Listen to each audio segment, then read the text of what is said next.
मैया दही बिलो रही थी, मनसा वाचा कर्मणा, तीनों प्रकार की भक्ति कर रही थी। मन से विचार कर रही थी, इसलिए मनसा भक्ति कर रही थी। वाणी के द्वारा बोल रही थी, इसलिए वाचिक भक्ति कर रही थी।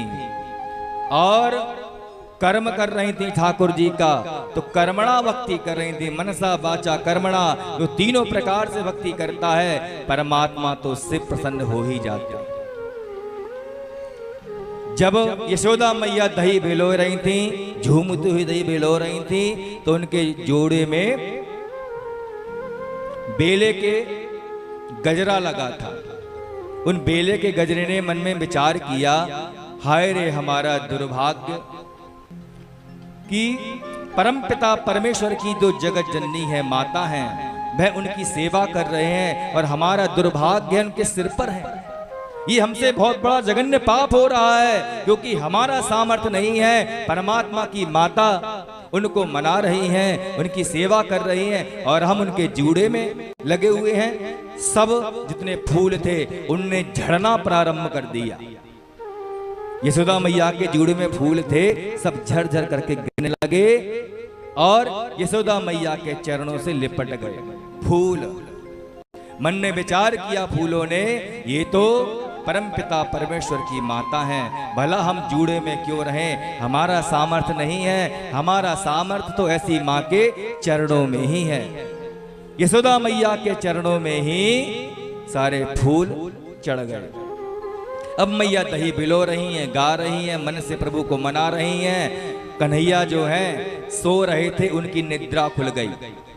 जो मनसा वाचा कर्म से परमात्मा की भक्ति करता है, तो परमात्मा कितनी भी निद्रा में हो, उनके नेत्र कमल खुल ही जाते हैं। कन्हैया आए और मैया की साड़ी पकड़ के खींचने लगे, मैया मैया मैया मैया, इस प्रकार खींचने लगे। तो मैया ने मुड़कर देखा, अरे कन्हैया, अरे कनुआ, तू यहाँ पर कैसे आ गए हो? मैया मुँह को भूख लागी है। मैया ने जब देखा मटकी के अंदर, तो अभी दही जो है कम बिलोया गया है, थोड़ा और बिलो लिया जाएगा तो मक्खन अच्छा निकलेगा और लाला को अच्छा माखन खिलाएंगे। लेकिन कन्हैया ने जिद लगा ली कि मुँह को तो भूख लागी है, तो मैया ने दही दही बिलोना छोड़ दिया और आंगन में बैठ के लाला को दूध पान कराने लगी। दुग्ध पान, दूध पिला रही हैं गोदी में लिटा के। लाला मुस्कुराते हैं, दूध पीते हैं, फिर मुस्कुराते, फिर दूध पीते हैं। यशोदा मैया से पूछा, मैया एक बात तो पूछना चाहूं। मैया ने कहा, बोल लाला, कहा पूछना चाहे? तो कह दिया, मैं पूछना चाहता हूं मैया कि तुमको जो है वो पूत प्यारो है या दूध प्यारो है?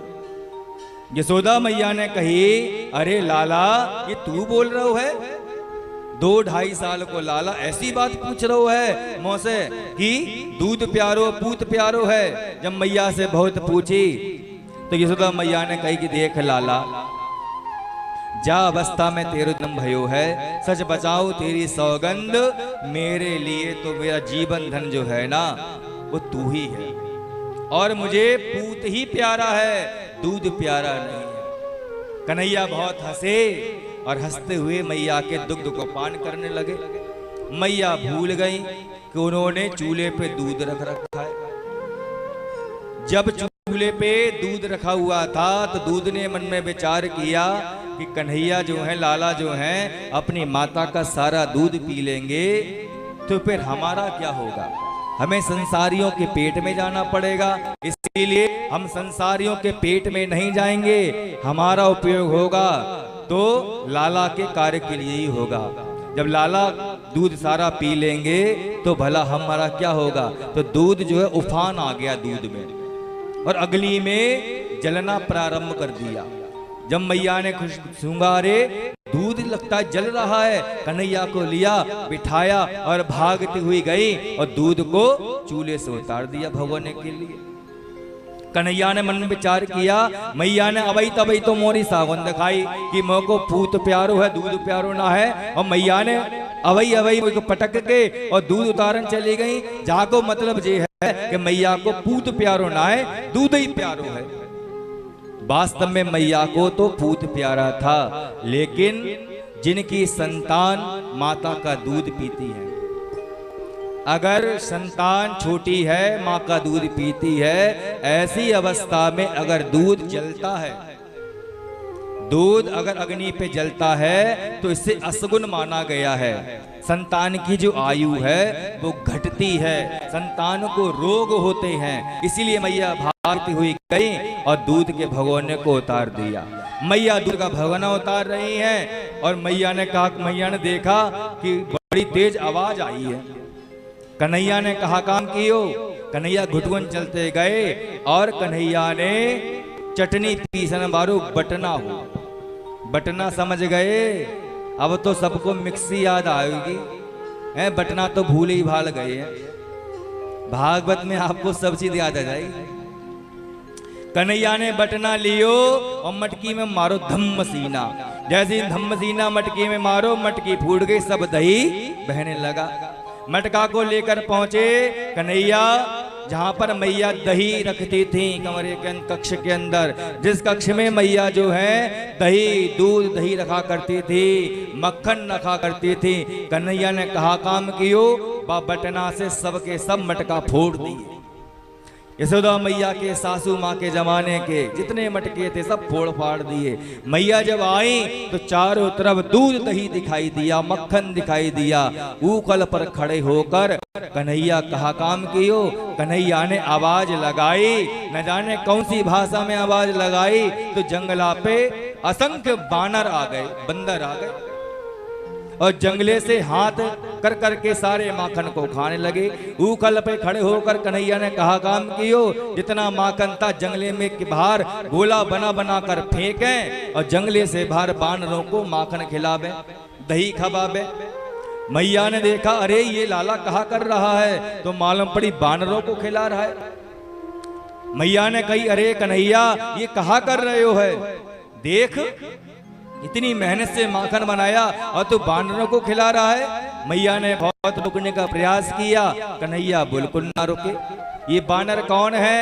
ये बानर सब वही हैं जो राम अवतार में भगवान की बहुत सहायता करी थी। भगवान उस समय कुछ खिला पिला नहीं पाए थे बानरों के लिए, बानरों ने बड़ा सहायता करी थी। तो उन्हीं बानरों के लिए भगवान बुलाते हैं, अरे तुमने बड़ी सहायता करी है, लो तुम मक्खन खाओ, मिश्री खाओ, दूध खाओ, दही खाओ, खूब पियो।